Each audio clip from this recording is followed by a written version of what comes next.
Bonjour tout le monde. Dans cette vidéo, je vais essayer de vous expliquer la partie simulation du deuxième type de l'électronique numérique. Alors, l'objectif de ce type est d'expérimenter la conception et la réalisation des compteurs synchrones et asynchrones. Et à la fin, on va réaliser un jeu de la lumière, comme une application simple des compteurs. Alors voilà le schéma descriptif de ce qu'on va réaliser. Un compteur avec un circuit d'affichage sous format décimal en utilisant un décodeur BCD 7 segments avec un afficheur 7 segments. Alors en électronique numérique, il existe deux types de compteurs. Il y a les compteurs asynchrones et les compteurs synchrones. Alors dans le cas des compteurs asynchrones, c'est uniquement la première bascule qui est synchronisée par le signal d'horloge. Les autres bascules sont synchronisées par les sorties des bascules précédentes. Et chaque bascule joue le rôle d'un diviseur de fréquence, c'est-à-dire il fonctionne dans l'état inversion ou bien basculement, c'est-à-dire les entrées G et K doivent être branchées à 1. Dans le cas des compteurs synchrones, les bascules sont toutes synchronisées par le même signal d'horloge. Et dans ce cas, les entrées GK ne doivent pas être branchées à 1. Leurs valeurs doivent être calculées en utilisant la table de transition de la bascule utilisée et la succession des états du compteur. On appelle ça la synthèse du compteur.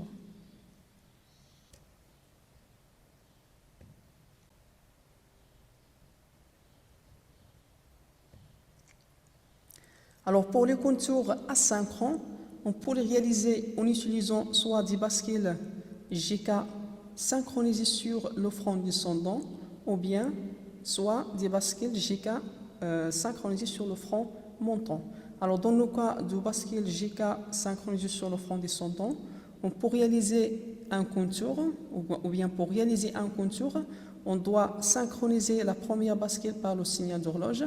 Les autres, elles sont synchronisées par les sorties Q des bascules précédentes. Alors dans le cas de 10 compteurs, les autres bascules sont synchronisées par les sorties complémentées, les sorties Q complémentées des bascules précédentes. Alors dans le cas des bascules GK synchronisées sur le front montant, c'est l'inverse.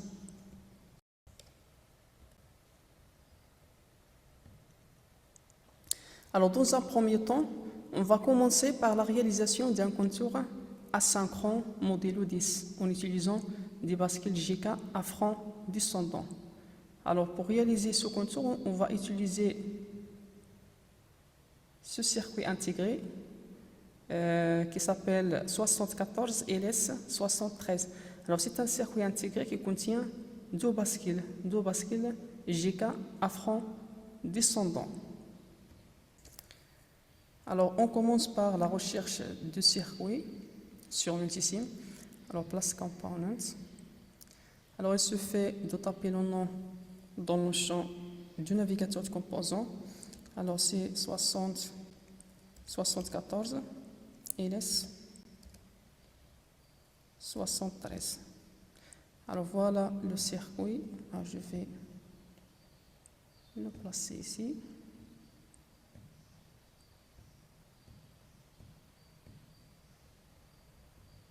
Alors c'est un circuit qui contient deux bascules GK. Alors voilà l'horloge de la première bascule, c'est LK, ça c'est l'horloge de la première bascule. Alors comme vous pouvez remarquer, c'est une bascule qui est synchronisée sur le front descendant. Alors ici c'est l'entrée claire de la bascule, l'entrée de forçage à 0. Alors comme vous pouvez remarquer, elle est active à l'état bas. Ici c'est la première entrée K de la première bascule, l'alimentation VCC. Ça, c'est l'horloge de la deuxième bascule. Ça, c'est l'entrée claire de la deuxième ou bien forçage à 0 de la deuxième bascule. L'entrée G de la deuxième bascule. L'entrée G de la première bascule. La sortie Q bar. La sortie Q de la première bascule. La masse GNT. L'entrée K de la deuxième bascule. La sortie Q de la deuxième bascule. La sortie Q bar de la deuxième bascule. Alors, puisqu'on va réaliser un compteur modèle 10, c'est-à-dire on a besoin de 4 bascules. Et puisque chaque circuit intégré contient 2 bascules, ceci implique qu'on doit utiliser 2 circuits intégrés. Alors, il suffit de faire copier-coller. Voilà le deuxième. Alors maintenant, on a 4 bascules, 2 bascules dans ce circuit et les 2 autres dans ce circuit. Alors maintenant, on va commencer par l'alimentation des circuits. Alors pour l'alimentation, on a besoin de VCC. Alors place component, cherchez ici VCC. Voilà. Le placez ici. Et vous faites la même chose pour la masse, c'est ground. Ground, voilà.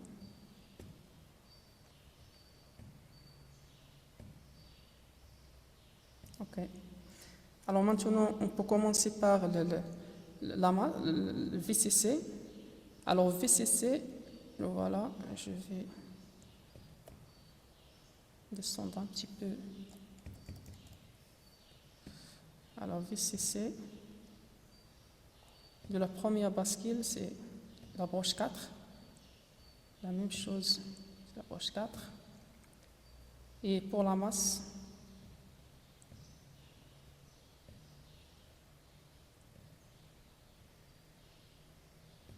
voilà l'alimentation. Alors maintenant, puisque dans le cas des contours asynchrones, on doit brancher, parce que chaque bascule joue le rôle d'un diviseur de fréquence, c'est-à-dire il travaille ou il y a une fonction comme dans l'état de l'inversion, ou bien de basculement, on doit connecter les 2 entrées G et K à 1, c'est-à-dire on doit les connecter à 5 volts. Alors voilà l'entrée K de la première bascule, c'est 1K. La même chose pour la deuxième bascule. G de la première, K de la deuxième, et on fait la même chose pour les autres. De G, un G,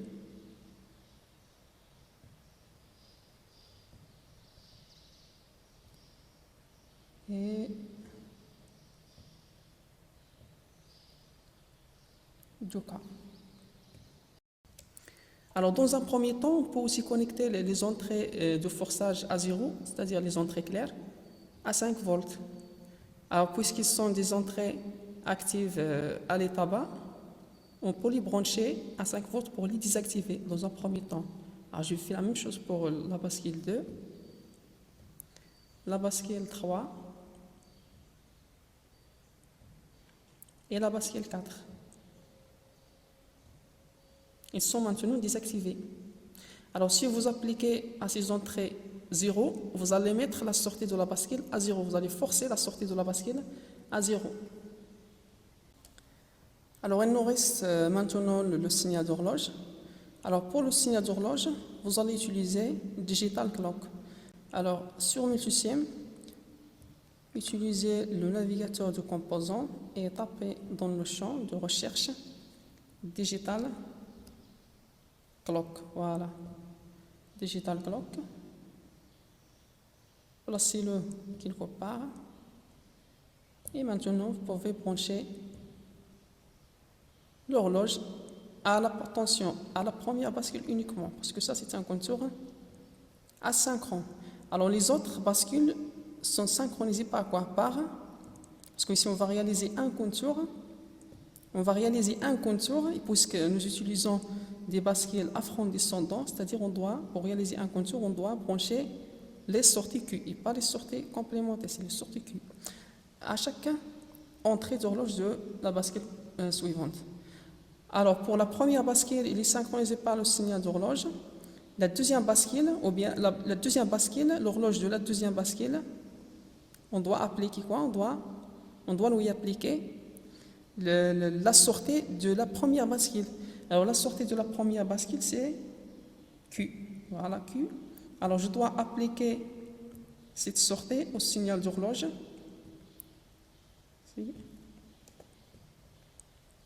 Alors la sortie Q au signal d'horloge de la deuxième bascule. Voilà. Alors maintenant pour la troisième bascule, voilà l'horloge de la troisième bascule. Je vais le brancher à quoi? Je vais le brancher à la sortie de la deuxième bascule. Alors voilà la sortie de la deuxième bascule. Alors, je dois brancher cette sortie à l'horloge de la bascule suivante. Et pour la quatrième bascule, alors voilà son horloge. Je dois le brancher à quoi? Je dois le brancher à la sortie de la troisième bascule. Voilà la sortie de la troisième bascule. Je vais le brancher directement à l'horloge de la quatrième bascule. Je peux déplacer ce signal d'horloge ici. Je peux l'appeler, je peux modifier le nom. Alors, je vais modifier le nom. Je vais l'appeler H, c'est-à-dire l'horloge. Et je vais... Alors, voilà notre compteur asynchrone. Alors, pour visualiser la sortie, on peut utiliser, dans un premier temps, on peut utiliser des probes ou bien des LED. Par exemple, bleu. Là, il suffit de la placer quelque part. Je vais modifier le nom. Alors, je vais l'appeler par exemple Q1, c'est-à-dire la sortie de la première bascule. Alors, Q1, je vais faire disparaître les valeurs, value.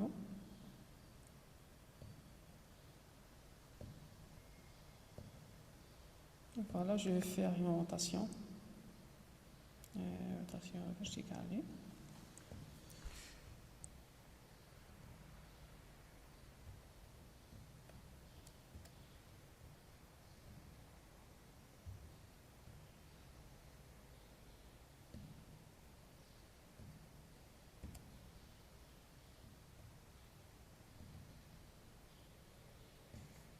Je vais faire un copier-coller pour les autres. Non, ça c'est Q1. Je peux faire comme ça.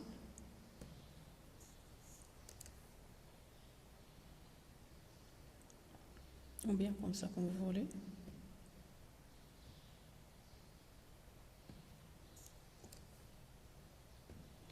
Alors, je vais commencer par Q1. Alors, Q1, parce que les sorties de notre compteur, alors toujours les sorties du compteur sont l'UQ.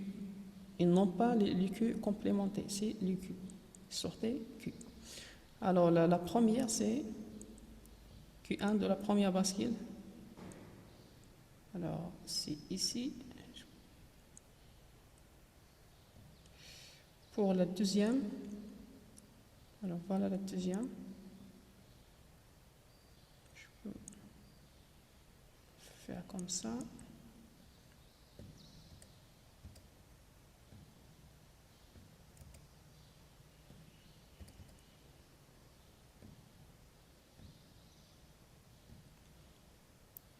Okay. Alors pour la troisième, c'est ici.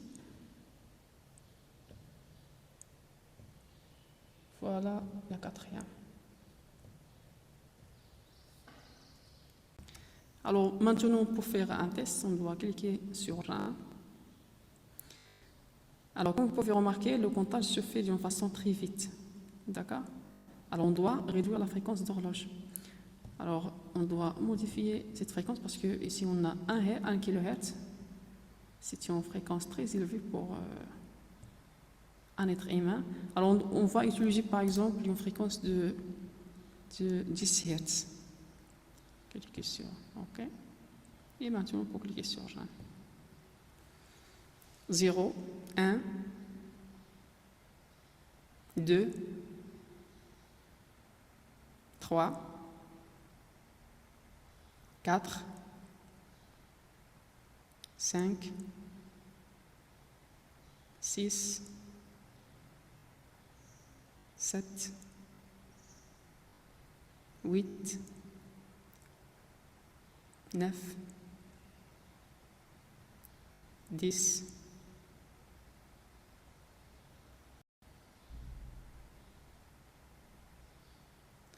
etc. jusqu'à 16. Jusqu'à 15, pardon. Voilà, 15. Maintenant, il va répéter, il va commencer à 0. D'accord? Alors, on peut augmenter la fréquence. Par exemple, on va utiliser une fréquence de 100 Hz pour accélérer un petit peu le comptage. Voilà, 3, 4, 5, 6, 8. Alors, vous voyez, le compteur fonctionne bien.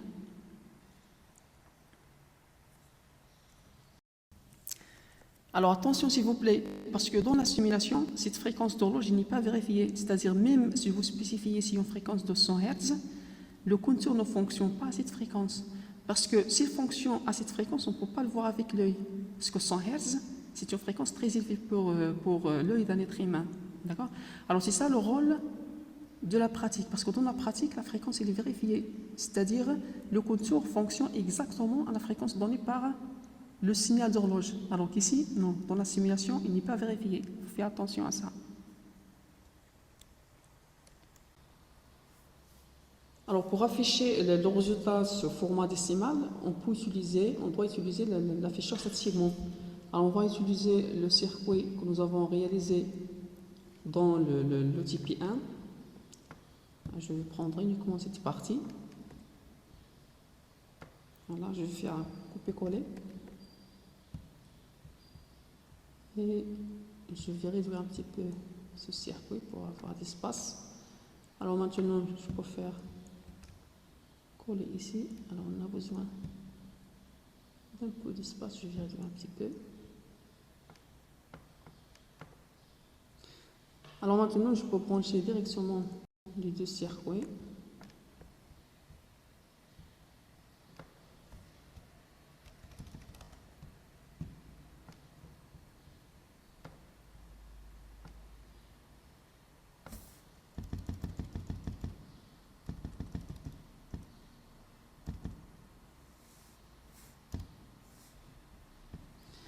Alors, il faut faire attention au bit, s'il vous plaît. Nous avons dit que l'entrée A, c'est le bit le plus faible, c'est-à-dire on doit le brancher à Q1, d'accord? On doit brancher A à Q1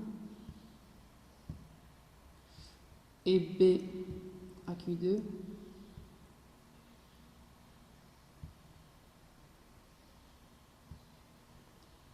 Et C Q3 et D à Q4. D c'est Q4.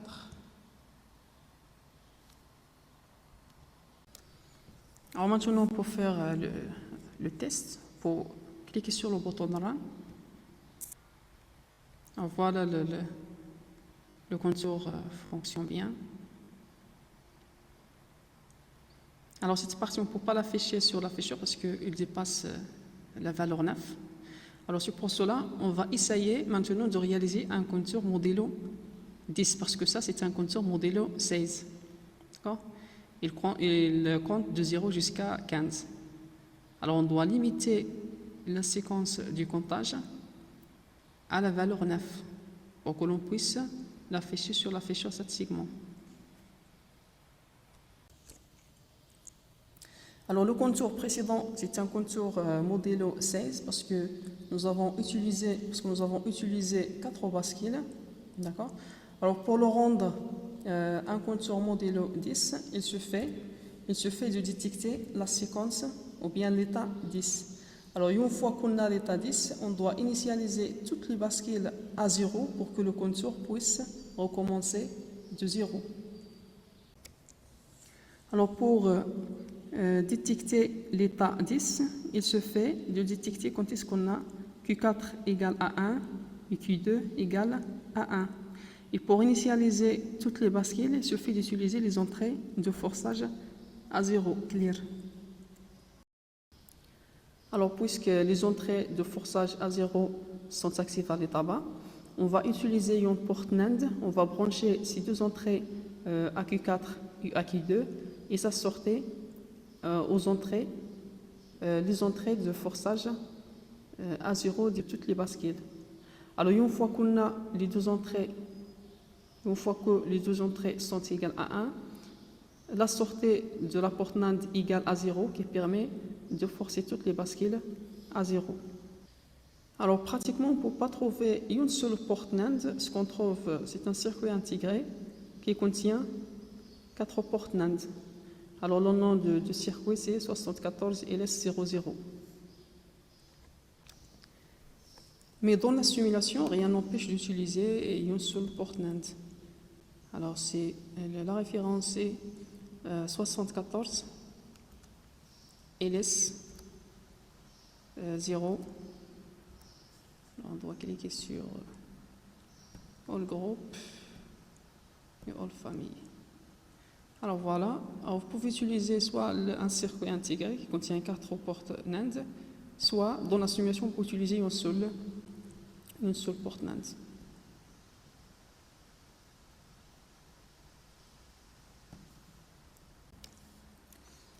Alors, on va faire une rotation verticale et horizontale. Ok. Alors, on va brancher aux entrées Q2 et Q4. Alors, voilà Q2 et voilà Q4. Et maintenant, la sortie doit être branchée aux entrées claires. Alors maintenant, on va débrancher les entrées claires de 5 volts.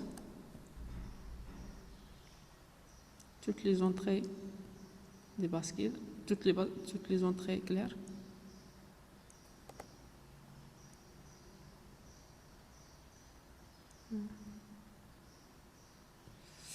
Voilà.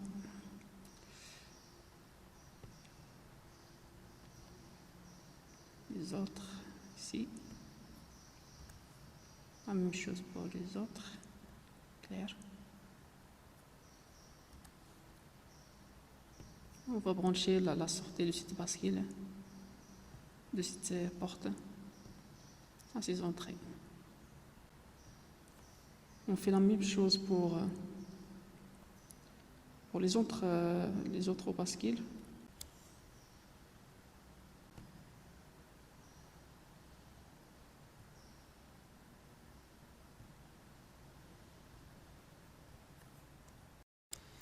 Alors maintenant, on peut faire un test. Donc voilà, 0, 1, 2, 3, 4, 5, 6, 7, 8, 9. Voilà. Alors, comme vous pouvez remarquer, le compteur fonctionne bien. Alors, ce qui se passe, c'est que lorsqu'on a l'état 10, on a un 1 ici. On a sur les deux entrées de la porte NAND, on a un 1, ce qui va forcer sa sortie à 0. Et ce 0 va initialiser toutes les bascules à 0. Ce qui force le compteur à recommencer le comptage de 0. Si on n'a pas la séquence, si on n'a pas l'état 10, on a toujours les entrées ne sont pas toutes égales à 1, ce qui nous donne à la sortie 1, c'est-à-dire on a le fonctionnement normal des deux bascules. Mais une fois qu'on a l'état 10, les deux entrées sont égales à 1, ce qui donne à la sortie 0 et ce qui va forcer toutes les bascules à 0.